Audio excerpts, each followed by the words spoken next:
नमस्कार, IBC 24 देख रहे हैं आप। मैं हूं आपके साथ विजय कुमार पंड्या और मध्य प्रदेश की बात में आप सभी का स्वागत है।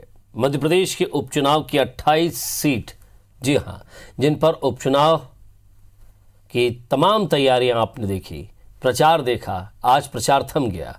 उपचुनाव के लिए प्रचार थमा, शोर थमा, लेकिन क्या वाकई दोनों पार्टियों की दिल में जो धड़कनें थी वो थमी हैं या वाकई अभी भी वो उबाले खा रही हैं? क्योंकि आखिरी दिन दोनों ही दलों ने अपना पूरा जोर लगा दिया। अब सभी को इंतजार है 3 नवंबर का, जब मतदाता प्रत्याशियों के भाग्य का फैसला करेंगे। सभी सीटों पर मुख्य मुकाबला सिर्फ बीजेपी और कांग्रेस के बीच नहीं है, जबकि इन सब के बीच बीएसपी भी कई सीटों पर निर्णायक बनकर उभरेगी। सीएम शिवराज और पूर्व सीएम कमलनाथ ने आखिरी दिन तक सभा की और अपने प्रत्याशियों के लिए वोट मांगा। प्रत्याशी अब डोर टू डोर प्रचार करेंगे। वहीं चुनाव आयोग अपनी तैयारियों को अंतिम रूप देने में लगा हुआ है। सभी सीटों पर सुरक्षा के पुख्ता इंतजाम भी किए गए हैं। साल 2018 में हुए चुनाव के दौरान इन 28 सीटों पर लगभग 65 से 65% तक मतदान हुआ। कोरोना के बीच हो रहे चुनाव में आयोग को उम्मीद है कि मतदाता इस बार भी बढ़ चढ़कर वोट करने पहुंचेंगे।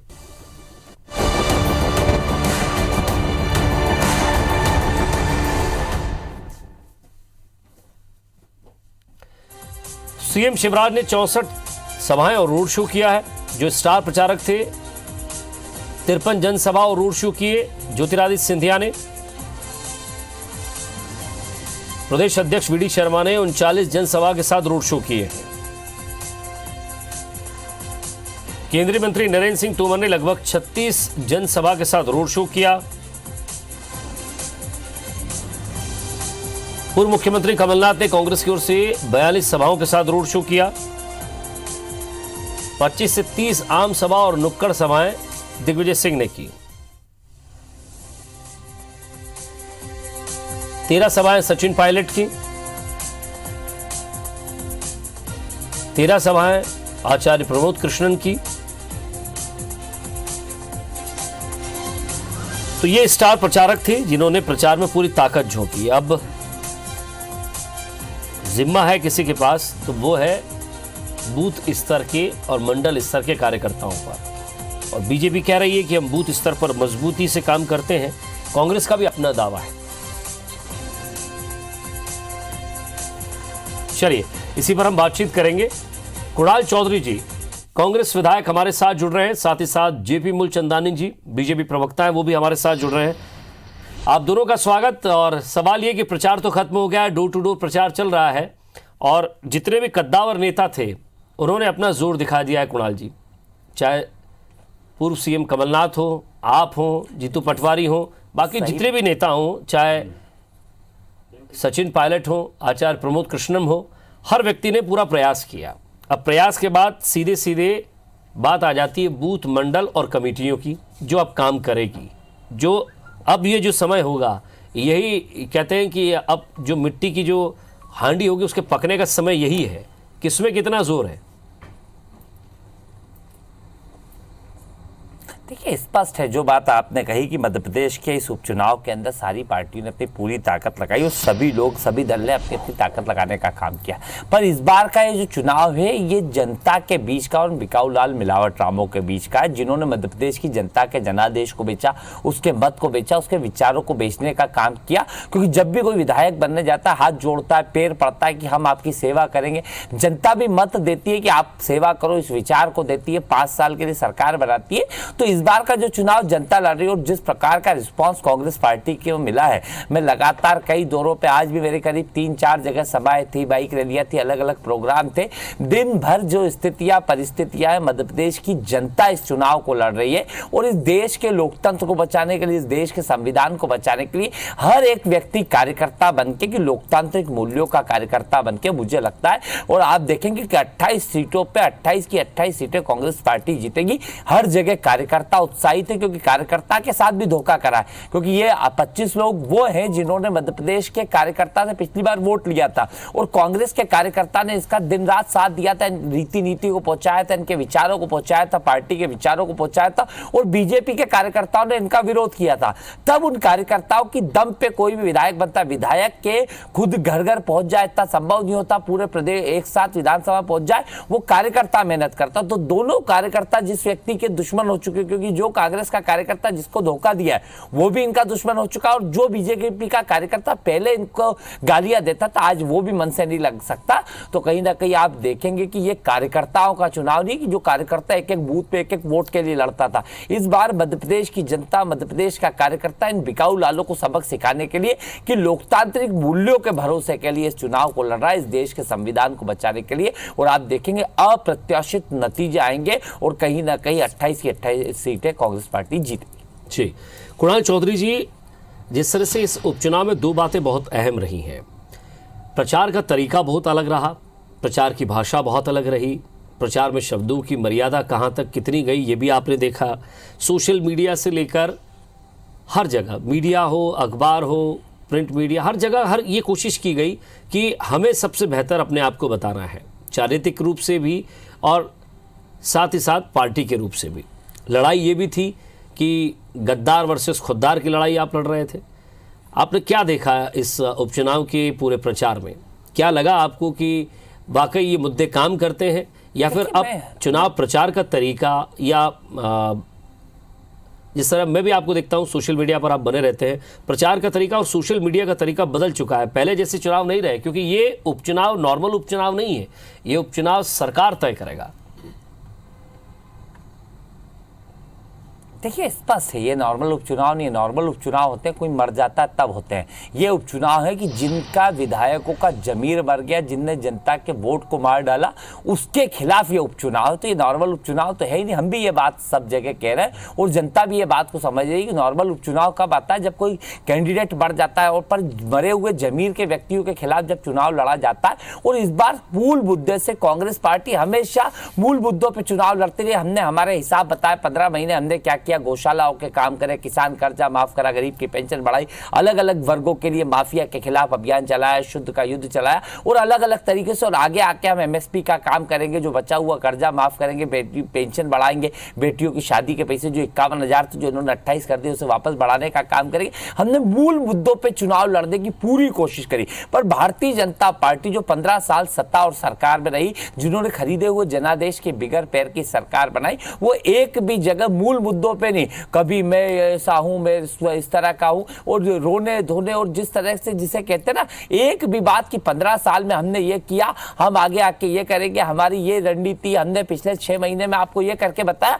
इन किसी भी मुद्दों के ऊपर चुनाव नहीं लड़ा। सिर्फ गद्दार, मेरा सम्मान की बात है, सिंधिया चुनाव लड़ रहा है, ये बीजेपी कांग्रेस का नहीं, ज्योतिरादित्य सिंधिया का चुनाव, ये इसका नहीं, ये मेरे को गरीब कह दिया, ये कह दिया। मूल मुद्दों से भारतीय जनता पार्टी भटकाने की कोशिश करती रही और हमने मूल मुद्दों पे चुनाव लड़ा है, इस देश के लोकतांत्रिक, इस देश के संवैधानिक, इस देश के लोगों के अधिकारों के लिए। और हमने क्या किया उस बात को भी करा। हम मूल मुद्दों के साथ कांग्रेस पार्टी एक समग्र रूप से बेहतर तरीके से। मैं कुणाल जी एक सवाल आपसे पूछा था कि हर जगह हमने इस बार ये चुनाव इस तरह का था कि मोहब्बत और जंग में सब कुछ जायज है।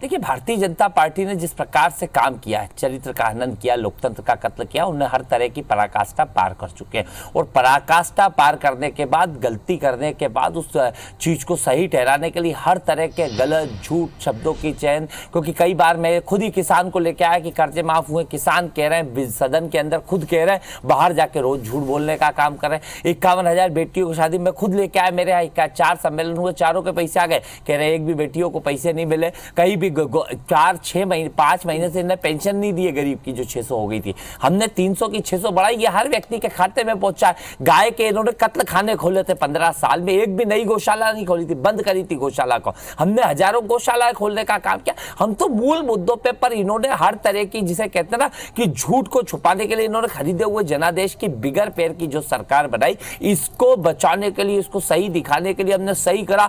सम्मान और ये वो झूठ की, ऐसा नहीं हो रहा था, वैसा नहीं हो रहा था। मतलब एक 15 महीने की सरकार से ऐसी अपेक्षाएं थी कि जो 15 साल से सरकार चल रही है, और इतनी इस तरह से बताने का काम कुछ कुणाल जी आप मानकर चल रहे हैं कि जो आप कह रहे हैं वो सारी चीज जनता ने समझ ली, सोच ली, और वो आपकी विचारधारा के हिसाब से ही वोट करेगा, ऐसा क्यों सोचते हैं आप? स्पष्ट है।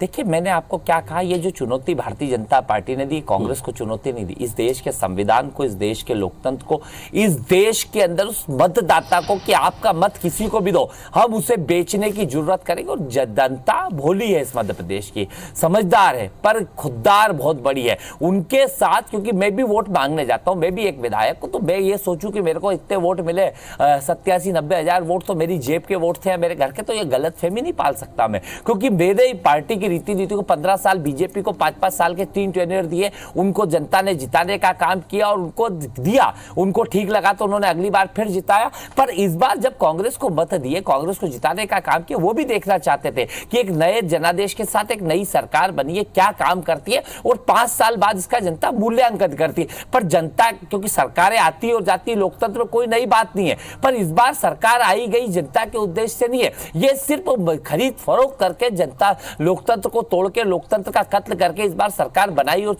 हटाई गई है। तो कहीं ना कहीं जनता को भी लगा है कि ये इन्होंने चुनौती जनता के मत को दी, उसके मत के अधिकार को दिए, उसने सोच के वोट दिया था कि ये सेवा करेगा। उसको क्या मालूम था कि 7 स्टार होटल में जाके, बेंगलोर में जाके बिकने का काम करेगा, 1-1 महीने तो जनता के बीच में रहे नहीं, और अपने आप को भी बेच दिया, अपने जनता के वोट को भी बेच दिया, जमीर को भी बेच दिया। तो कहीं ना कहीं जनता इस बात के ऊपर लगी हुई है कि आपने करा क्या है। तो जनता भर बात समझती है और जनता बहुत समझदार है, और लोकतांत्रिक मूल्यों के लिए जो मैं रोज देख रहा हूं, मैं इधर उधर मतलब पार्टी वाली बात से ऊपर उठ के मैं पूरे प्रदेश में जहां जो देखा कि किस प्रकार से सिंधिया जी की हालत आप देखेंगे कि कितने कम कम लोग हो रहे हैं जो इतने बड़े वो बना करते, तो उनके शब्दों का चयन, कभी टाइगर चिल्लाते हैं खुद को, कभी कौवा चिल्लाते हैं, कभी कुत्ता चिल्लाते हैं। मतलब समझ में नहीं आ रहा कि इंसान की योनि में पैदा होने वाले इंसान मतलब जानवरों में क्या क्यों जाने की काम कर रहे हैं। शिवराज जी जाते तो कुछ भी बात नहीं, सिर्फ आरोप प्रत्यारोप। एक भी भाषण में इनके ये नहीं दिखा कि हमने 15 साल ये करा और अभी 6 महीने में ये करा और आगे आके ये करेंगे। मूल रूप से मध्य प्रदेश की राजनीति का अराजकता के अंदर पराकाष्ठा भारतीय जनता पार्टी ने करी, और जनता को ये मूर्ख अगर समझने की कोशिश करेंगे तो कहीं ना कहीं जनता इन्हें जवाब देगी। और जनता इस बार मन बना चुकी है कि हमारे वोट को बेचने की जिन्होंने हिम्मत करी उन्हें हम सफाया कर देंगे। और आप देखेंगे 10 तारीख के जिस दिन नतीजे आएंगे, आप मेरी बात से सहमत होंगे। चलिए, नतीजों से पहले एक बहुत महत्वपूर्ण काम ये बाकी रह गया है कुणाल जी की 3 तारीख को लोग भी निकले, मतदान करने पहुंचे। IBC 24 भी अपील करता है कि आप मतदान करने जरूर पहुंचे, लेकिन सुरक्षित तरीके से। कुणाल चौधरी जी हमारे साथ जुड़े हुए हैं, JP मूलचंदानी जी बीजेपी प्रवक्ता हैं, वो भी हमारे साथ जुड़े हुए हैं। मूलचंदानी जी, आप अभी पहुंचे तो अभी आपसे बात कर लेता हूं कि लंबा एक वक्त रहा प्रचार का जी, अलग अलग दावे हर एक पार्टी के हैं, लगभग हर क्षेत्र में सभाएं करने की कोशिश की, हर जगह पहुंचने की कोशिश की, और हर व्यक्ति को समझाने की कोशिश की कि ये कोशिश कितनी कामयाब दिख रही है आपको?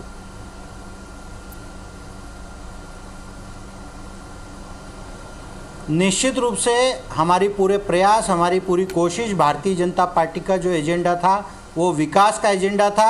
हमने जो पिछले 15 सालों में करा, और ये जो कोरोना के संक्रमण काल में माननीय शिवराज सिंह चौहान जी के नेतृत्व में हमारे द्वारा जो जन सेवा के काम हुए, जनता के हितैषी काम हुए, वो सब लेके हम जनता के बीच में गए हैं और हमने वो सारी बातें जनता के बीच में रखी है। अब 3 तारीख का दिन मुझे ऐसा लगता है एक ऐतिहासिक दिन होगा जिसमें पूरी जनता 28 सीट की मध्य प्रदेश की जनता कांग्रेस को घर बिठाने का काम करेगी। परंतु यह उपचुनाव एक यादगार चुनाव इसलिए भी है क्योंकि कांग्रेस ने, विजय जी, इस चुनाव में भाषाई मर्यादा को तार तार करने का काम किया है।